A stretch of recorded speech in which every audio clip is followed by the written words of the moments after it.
Hello students, कैसे हो आप सभी लोग। Good morning all of you. जैसा कि आप लोग जानते हैं, अभी आपसे पहले हमने कुछ दिनों पहले अभी बात की थी आपसे किसके बारे में, अंतःप्रदब्बी जालिका के बारे में। क्या होती है अंतःप्रदब्बी जालिका, आपको अच्छी प्रकार से मालूम हो गया होगा।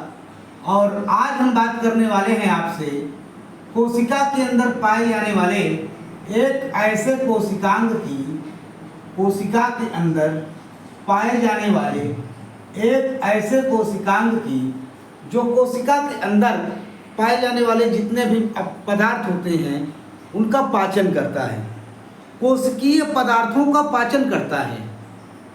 क्यों जरूरी है पाचन, आइए समझते हैं क्यों जरूरी होता है कोशिका के अंदर का पाचन। तो आपसे आज हम बात करेंगे लाइसोसोम के बारे में। उस स्ट्रक्चर का नाम, उस संरचना का नाम होता है लाइसोसोम। क्या होता है लाइसोसोम?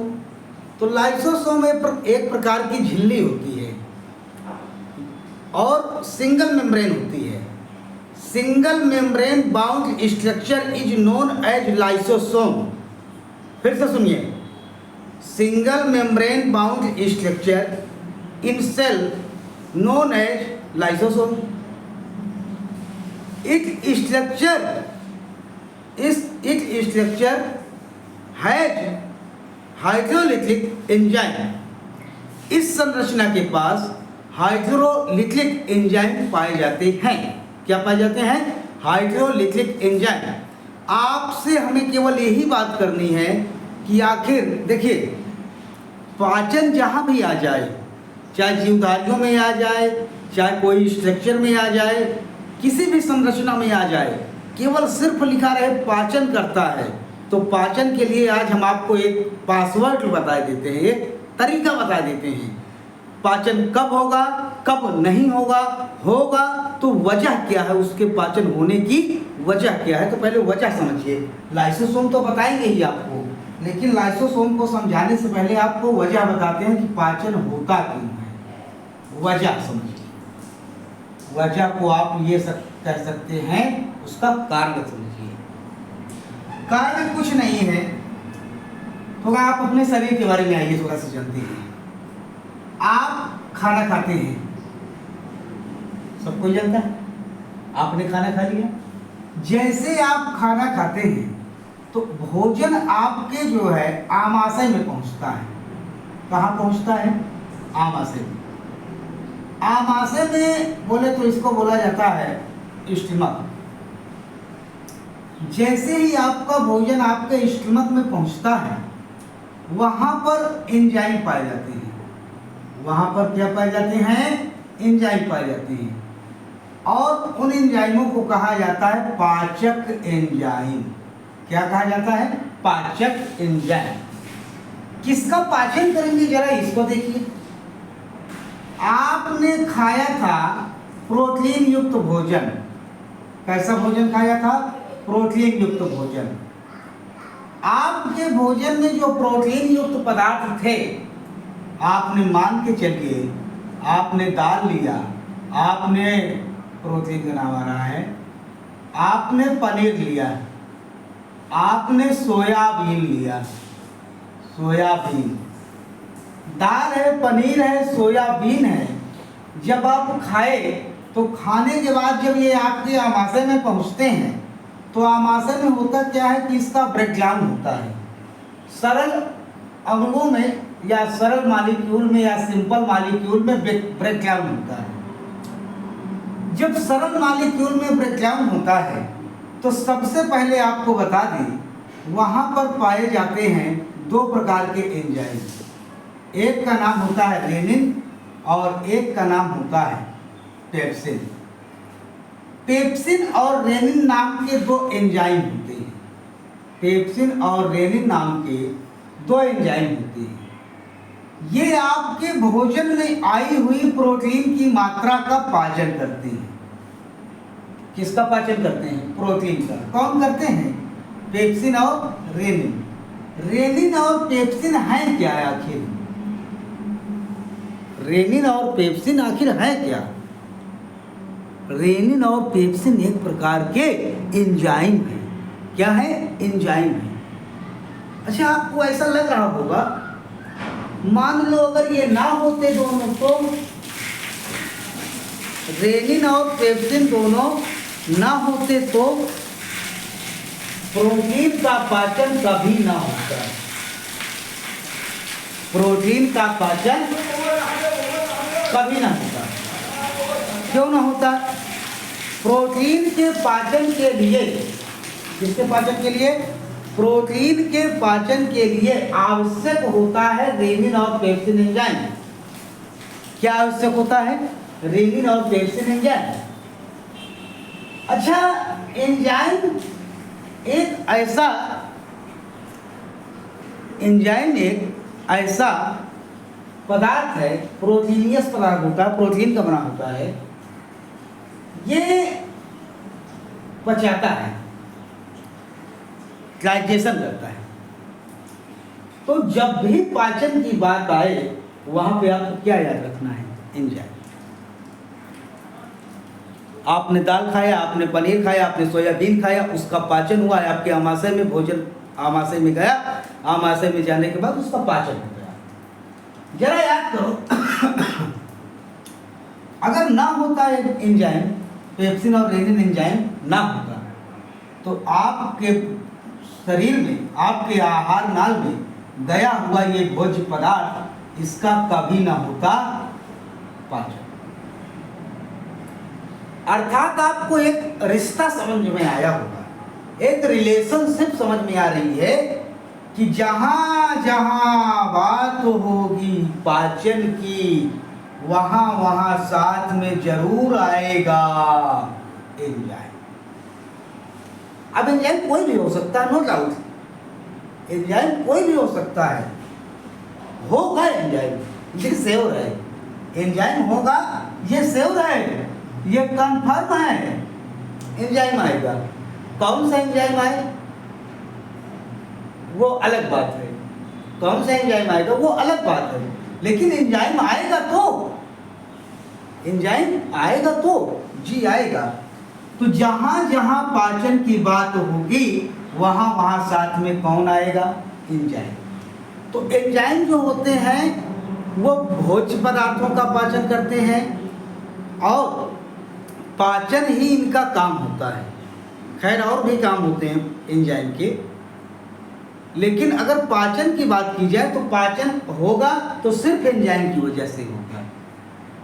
आप अपने आहार नाल में देख लीजिए, देखिए आपके शरीर में आपने जो खाना खाया था, आपने दाल लिया, रोटी लिया, चावल लिया, सब्जी लिया, सलाद लिया, भोजन में पाए जाने वाले इनमें पोषक पदार्थ होते हैं। कार्बोहाइड्रेट है, प्रोटीन है, विटामिन है, फैट है, न्यूक्लिक एसिड है, वाटर है, सब कुछ है। लेकिन इन जटिल भोज्य पदार्थों का पाचन करता कौन है? एंजाइम करता है। तो जहां भी पाचन की बात आएगी वहां पे कौन आएगा? एंजाइम। अब एंजाइम कोई भी हो सकता है। आइए अब आपको लाइसोसोम के पास ले चलते हैं। चलिए थोड़ा सा एक सेकंड रुकिए भाई, डस्टर कहाँ हो गया, भाग गया कहीं। चलो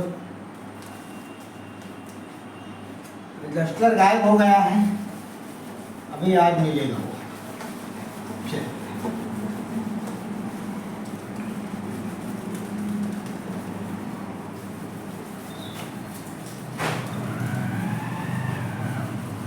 ध्यान से सुनते जाइएगा।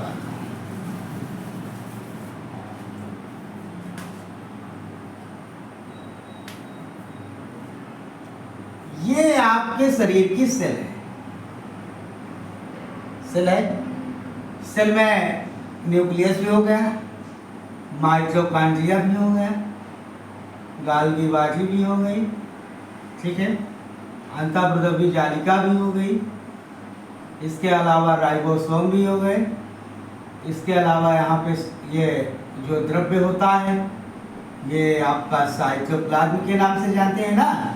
क्या नाम से जानते हैं? साइटोप्लाज्म ही तो कहते हैं। ये साइटोप्लाज्म होता है। इसको ध्यान से सुनिएगा, पूरी इसकी कहानी एक अलग सी है।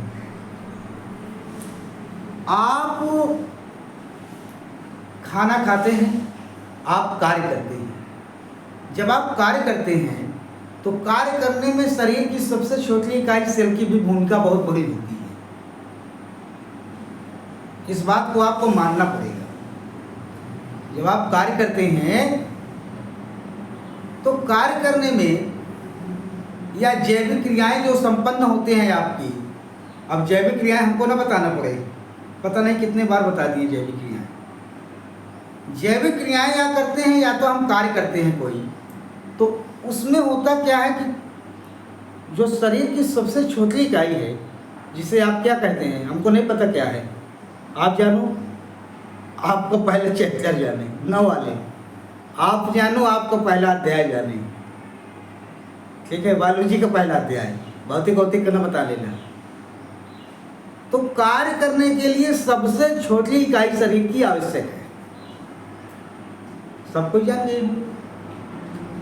तो वो जो इकाई है वो फंक्शन करती है, वो वर्क करती है, और वर्क करती है तभी हम कोई कार्य कर पाते हैं। जब वो वर्क करेगी तो उसको एनर्जी की आवश्यकता होगी, सही बात है, एनर्जी की आवश्यकता होगी। एनर्जी की आवश्यकता होगी तो उसमें होता क्या है कि बहुत से पोषक पदार्थ इसमें होते हैं, बहुत से पदार्थ इसमें पाए जाते हैं। मान लीजिए ये पदार्थ हो गए, ये पदार्थ आए, मान के चलिएगा ये पदार्थ है इसके पास जो इससे कार्य करवाने के लिए आए हैं। ध्यान से सुनिएगा, ये पदार्थ हैं और ये आए हैं सेल से कार्य करवाने। तो जब तक ये सेल में रहेंगे और जब तक इनका नहीं होगा डाइजेशन, जब तक नहीं होगा डाइजेशन तब तक ये एनर्जी सेल को नहीं देंगे। जब हो जाएगा डाइजेशन तो देंगे एनर्जी। तो इनको डाइजेस्ट करने के लिए, इन पोषक पदार्थों को डाइजेस्ट करने के लिए, हालांकि माइटोकॉन्ड्रिया भी इसमें बहुत अच्छा भूमिका निभाती है, पावर हाउस ऑफ सेल कहते हैं, तो ये तो है ही, लेकिन ये जो पोषक पदार्थ आए हैं इनका जब तक नहीं होगा क्या पाचन, तब तक नहीं हो पाएगा कार्य। तो आप ये बताइए, पाचन होना जरूरी समझ रहे हैं आप या नहीं? जरूरी समझ रहे हैं। पाचन होगा तो आगे कार्य होगा, अदरवाइज कोई फंक्शन नहीं होगा। तो पाचन होगा तो, लेकिन आवश्यकता किसकी है? फिर वही बात आ गई, अभी आपको बताए कि जहां जहां पाचन होगा वहां वहां कोई ना कोई क्या आएगा, एंजाइम। तो सर जी आप ये बता दीजिए हमको कि इसके पाचन के लिए कोई ना कोई जरूरत है या नहीं है एंजाइम? आप कहेंगे बिल्कुल जरूरत है। विदाउट एंजाइम डाइजेशन इसका नहीं हो सकता, नहीं हो सकता। चलिए कोई बात नहीं, अब इसमें ये खोजिए, आप इसमें ये खोजिए कि आखिर इसमें एंजाइम किसके पास है। इसमें वाटर की मात्रा भी होती है सेल में, तो वाटर होता है, इसका न्यूट्रिएंट्स होता है, इन सबको जो है डाइजेशन करना है, पाचन करना है। तो पाचन करेगा कौन? बात तो ये फंस गई, पाचन करने वाला है कौन, आखिर करेगा कौन?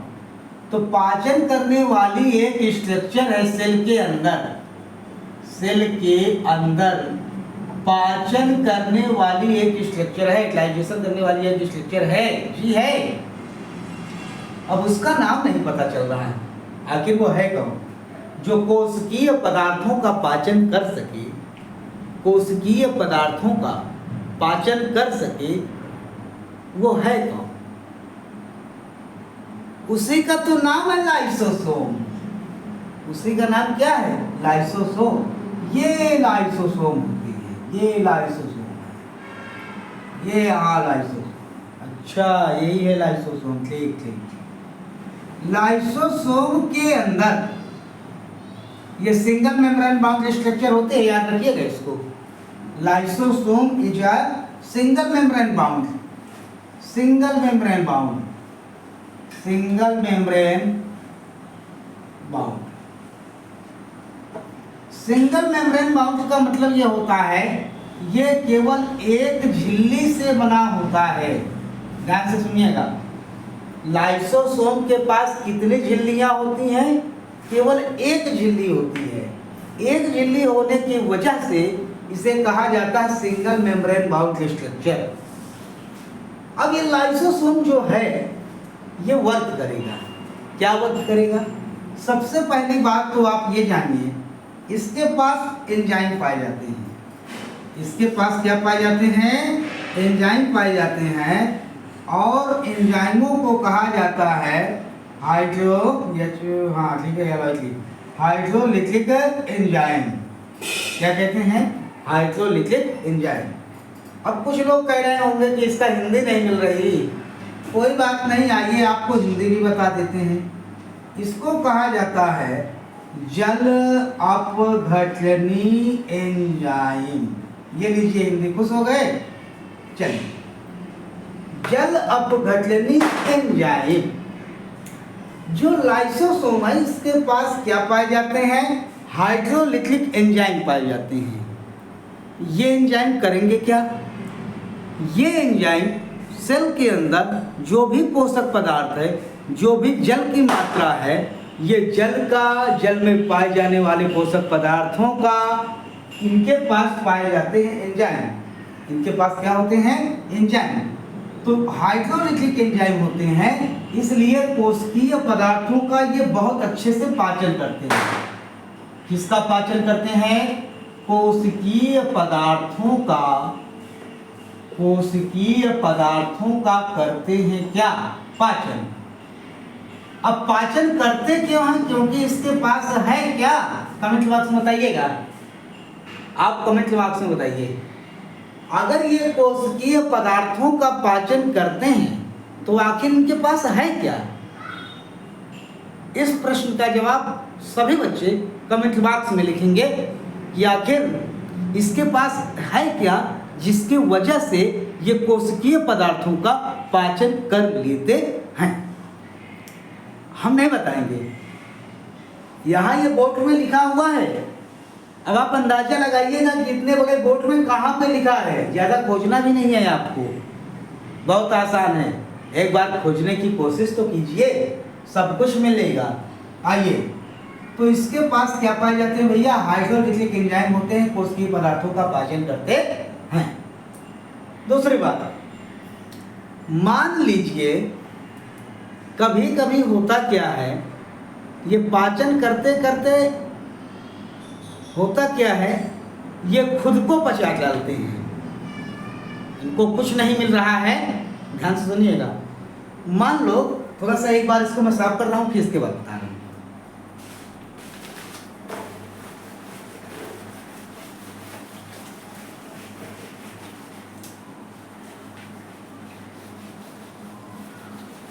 बस इतने से काम हो जाएगा, इतने में सुन लीजिए।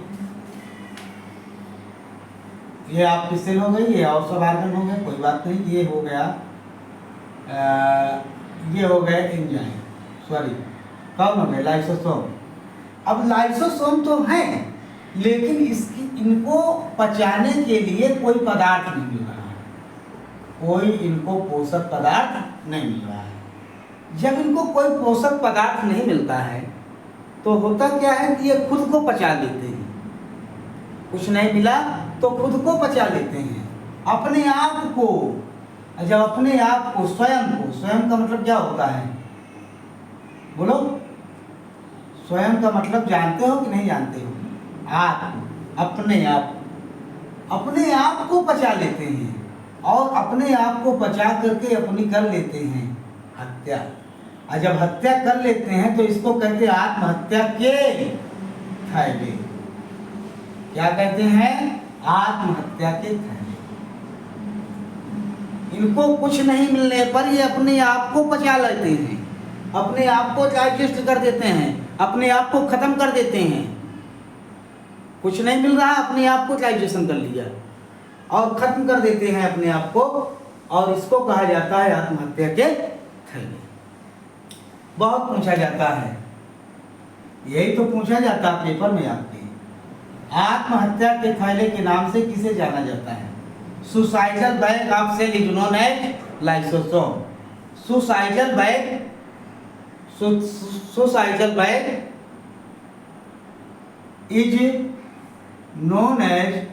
suicidal bag is known as lysosome in the cell. Lysosome in the cell. कोशिका की आत्महत्या के थैले के नाम से किसे जाना जाता है? लाइसोसोम को जाना जाता है। किसको जाना जाता है? लाइसोसोम। दूसरी बात यह है कि एक कोशिका विभाजन होता है।